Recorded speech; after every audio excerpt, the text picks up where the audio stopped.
everyone, welcome to my channel. This has to be one of the most exciting videos that I'm going to be filming, and it is how I planned my nikkah. I've gotten so many questions after I posted it on social media from girls wanting to know the venue, who the decorators were, how I planned it. I think it's finally time for me to share all the details with you guys. It's currently thundering and raining outside. It couldn't be more cozy to be filming this, so grab a drink and let's get right into it. I have all my notes written here in this really cute notebook that my sister got me. Today I'm going to break down every little step of how I went through this. I'm going to share all the vendors I used, what I recommend, what's the most important thing that you need to focus on, and give you guys a little bit of my tips and tricks. Just for reference, by the way, I was still living in the US at the time and I was planning my nikkah in the UK. My wedding was in the summertime because I am a summer girly at heart, and UK summers are really nice. Our wedding managed to fall on a beautiful sunny day. The weather was absolutely amazing and I couldn't be more happy with how everything turned out. First thing you need to think of is your guest list. Do you want a big wedding? Do you want something small and more intimate? My husband and I already knew we wanted something intimate, something where we had the closest people to us celebrating something so special. The amount of people, I think in total in our wedding, was around 50 people. It was our closest friends, our closest family. Because my nikkah was in the UK, from my side it was going to be my immediate family, because it is a lot to ask for people to have to fly to a whole different country to attend a wedding. Now once you come down with the guest list and how many people you want to invite, that's when you can start looking for your venue. Before you can plan anything else, you need to have a venue. This will let you know if you want to keep it simple or go extravagant in terms of the decor based off of what the venue already offers and the setting that it's in. For my husband and I, it's always been our dream to have an outdoor wedding, and I know the UK girlies are like, oh, that's a big risk considering the weather, but like I said, alhamdulillah, we were blessed with beautiful weather. But we also did make sure to choose a venue that we loved indoors and also had an outdoor area. So worst case scenario, if it did rain, we could move it indoors, and the indoor venue was so beautiful that I was completely okay with that. This venue is a hidden gem. I searched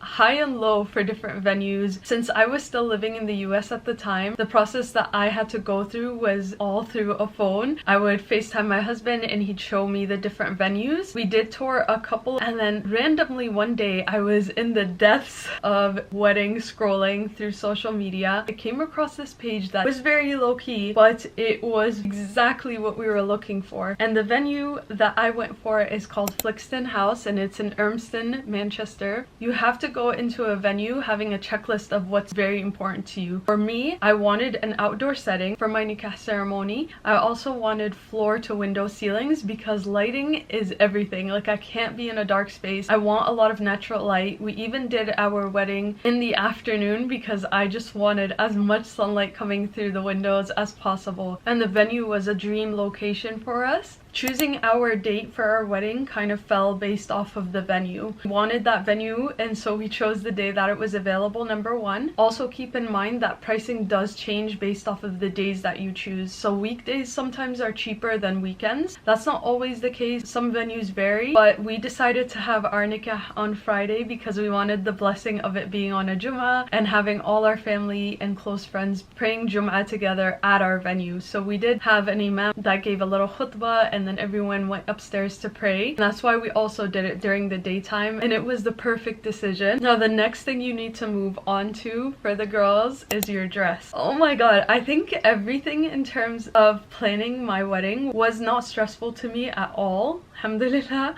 but that's also because I really enjoy planning. I like decorating. I have a vision in my head. I love scrolling through Pinterest. I know what I want, so I really enjoyed the whole entire process of my wedding planning. However, my dress was my issue, and I think my dress took the most time out of everything because, like I said, I consider myself to be a type A, and I had a vision of what I wanted. If you're a Moroccan girl living anywhere other than Morocco, you know this struggle. Why is it so difficult to find wedding dresses? I think specifically in the US, I knew I wanted a tuxedo, and I really wanted a tuxedo with a very long train, which is exactly what my dress was. I ended up getting it, But you guys, the amount of pages I message is actually insanity. Most of them don't respond, just couldn't find what it was that I was envisioning. The ones that I did find were all out of stock. It was just a really long process to go through. I found this page and she ended up custom making me a gown in the white color because the one I originally saw was in a blue. Now I did take a big risk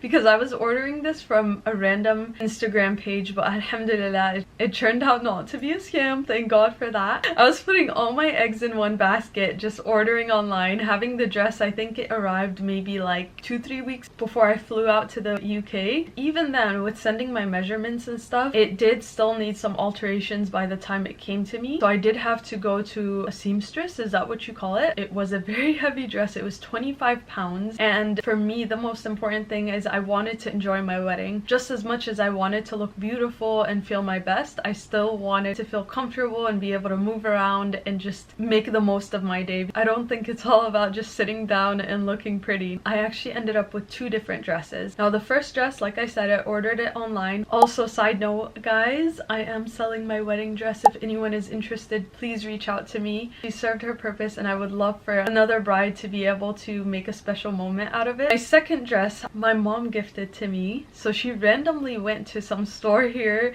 in Tampa and she ended up finding a dress that kind of looked similar to my wedding dress. It didn't have the train. It was very light. It was more like a fairy version. In terms of the dresses, I also did get custom made kaftans for my sister. I wanted them all to match and I wanted them in pink, of course. I found this page that made satin kaftans and got them from a page called Couture. I gave her the measurements of all my sisters, my niece and my mom, and she was able to do that all and send it in. For my husband's outfit, he did wear a Moroccan jabador. I also ordered that online and it turned out so nice, you guys. It was really good quality. I got it from a page that's called jabador.com. I believe my brother's outfit was also from there. He wore a pink jabador. The next thing to me is the most important thing. First of all, I really enjoyed decorating. But second of all, I feel like the decor is what makes your wedding, to be honest. I ended up going with Ambience Venue Styling UK, and Shauna was the girl that helped me. She was on top of everything to show her a vision of what I wanted, and she'd send back what she had available if I liked it, what I want to change. Because I spoke to a lot of decorators and I was so nervous because I felt like some of them didn't see my vision. I had the color scheme pink because I love the color pink. It's my favorite color and I knew that was the color I wanted to go for my wedding because I wanted that fairy tale vibe, and it gave exactly that.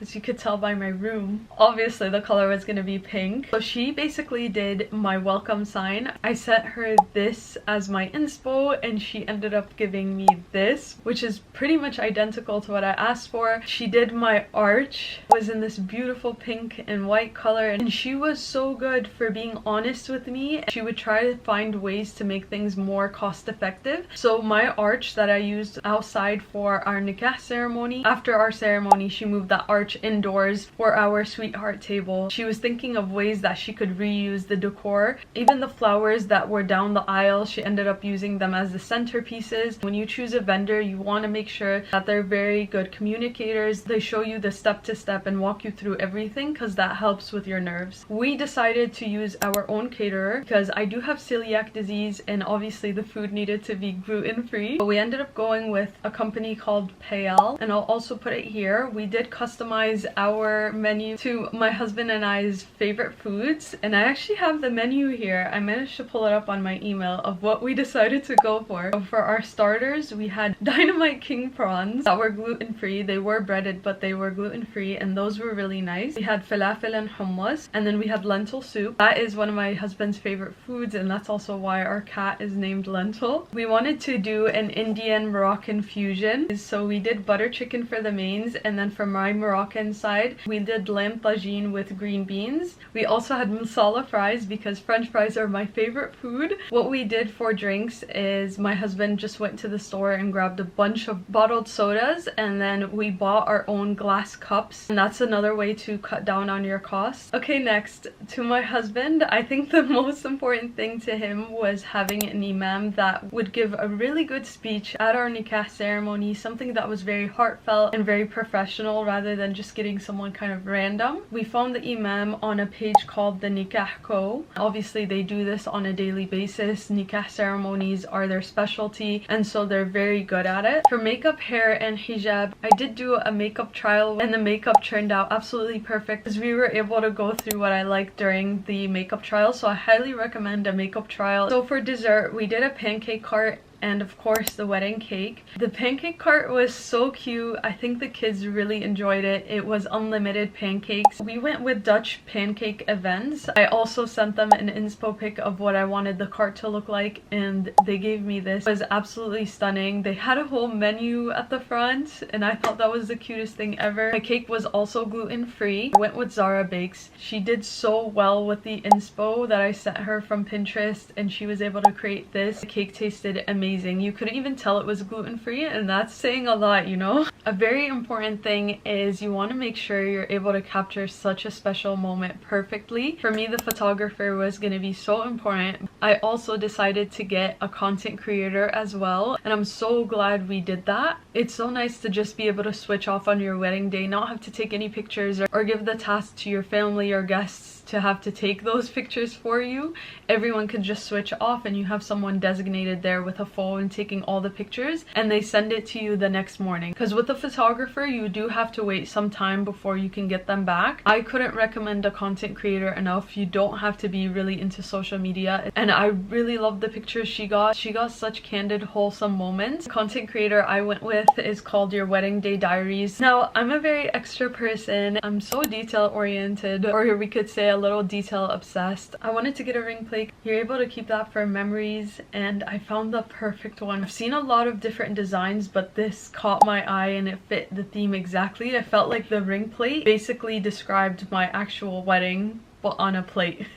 I got my ring plate from an Instagram page, _signature.co_. The next small detail I wanted to focus on was nikkah certificate. It looked really nice for pictures, and it looks really nice in our home as well. I got that from ayadesigns.co.uk. I had been seeing this all over TikTok for years, so I knew I wanted to get this. But yeah, you guys, I think that's everything. I think I walked you guys through every specific vendor I used. I hope this was helpful to all the upcoming brides. I hope you guys have an easy process when it comes to planning. Remember to not stress. This is life. We plan, and Allah plans, and things will always turn out the way He wants them to. Don't get too caught up with all the planning and forget to actually have fun on your wedding day. That being said, happy wedding planning. I'll see you guys in my next video. Take care. Bye.